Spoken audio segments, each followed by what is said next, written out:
Selamat pagi dan salam sejahtera bagi kita semua. Perkenalkan, nama saya Francisca Feni dengan NIM 113850530060 dari Fakultas Ilmu Pendidikan, Prodi Pendidikan Guru Sekolah Dasar, Institut Sains dan Bisnis Internasional, semester 3A. Materi yang akan saya terangkan kali ini mengenai tumbuhan sumber kehidupan. Tumbuhan memiliki bagian tubuh yang membantu pertumbuhan dan perkembangbiakannya. Bagian tumbuhan terdiri dari akar, batang, daun, dan buah. 1. Akar. Akar berfungsi menyerap air dan mineral dari dalam tanah. Batang berguna sebagai penopang agar tumbuhan tetap berdiri dengan tegak. Selain itu, batang juga berguna menyalurkan air dan mineral dari akar menuju daun. Terdapat gambar lapisan batang. Yang pertama, epidermis. Epidermis ini adalah jaringan terluar batang yang melindungi jaringan di dalamnya dari infeksi dan kerusakan mekanis. 2. Floem. Floem ini adalah bagian dari jaringan pembuluh yang berfungsi mengangkut hasil fotosintesis seperti gula dari daun ke seluruh bagian batang. 3. Cambium vascular.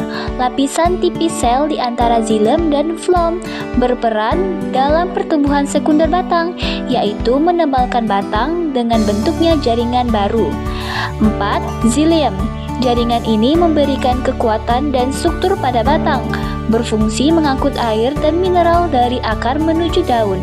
Nah, yang terakhir, empuller, bagian tengah batang berfungsi sebagai tempat penyimpanan cadangan makanan dan memberikan dukungan struktur batang. Daun. Daun merupakan pabrik makanan.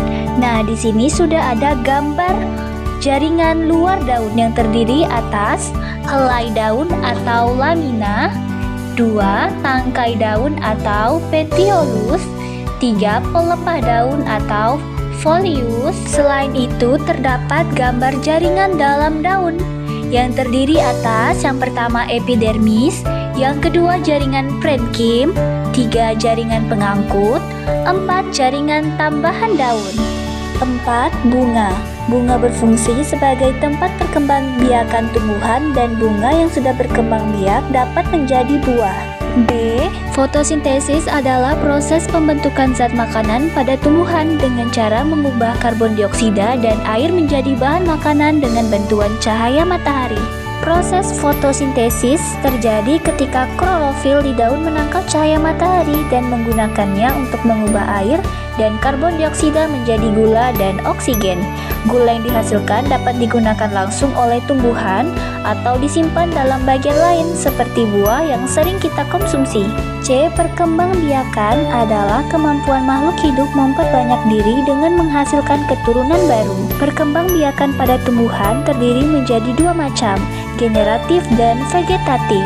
1. Perkembangbiakan secara generatif. Ciri perkembangbiakannya pada tumbuhan adalah munculnya bunga dan terdapat bagian bunga yang lengkap. Contohnya bisa kita lihat pada gambar bunga di samping.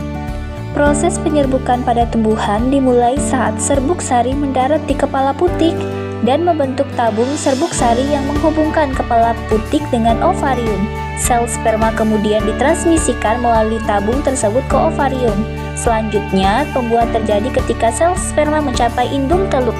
Penyerbukan tumbuhan terbagi menjadi 3 macam, yaitu penyerbukan sendiri, kedua penyerbukan tetangga, dan yang ketiga penyerbukan bastasar. 2.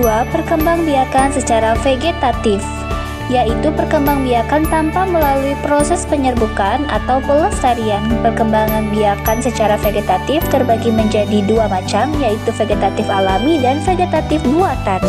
1. Vegetatif alami adalah perkembangbiakan pada tumbuhan tanpa bantuan manusia.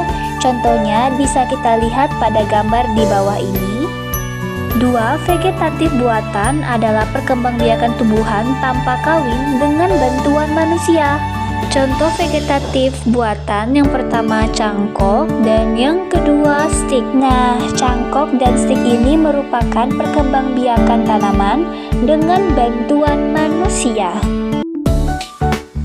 Hanya ini yang dapat saya sampaikan. Apabila ada salah kata maupun tindakan, mohon dimaafkan. Sampai berjumpa lagi di video berikutnya.